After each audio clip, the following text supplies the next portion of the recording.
Nasaan ang Ate Grace at ang Ate Lulit? Napakasarap. Nariyan pa. Ate Lulit, Ate Grace. Damay, akin na damay. Akin na damay. Hindi na po ako. Halagang 300, napakarami suman. Oh, kadami sumo ni paring ka.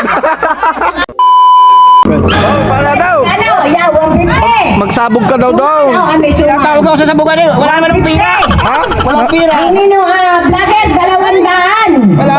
Ate Lulit, 200. Ate Grace, Ay, sabog. Magsabog daw. 200. Pwede daw naman dadaanin din eh. Pwede ka? Yan. Ay. Kung marinig ka ito, ay, ang sasamahan ng iyong 200 ito. Ang talagang kulang, hindi malam magpinta ang batang aray. Babalik ko sa grade 1. Ibuhin na rin. Ay, oo. 200 lang naman. Gagawin natin. Oo. Pag walang pira. Yan. Mas ano, tama lang 3,000. Sa maestra, sa midtek. Ay, hindi malam magpinta. Yan, nakatatlundaan sa vlogger natin. Ano? Yan. Ay, paring Ador. Ay, kumuha ka ng suman.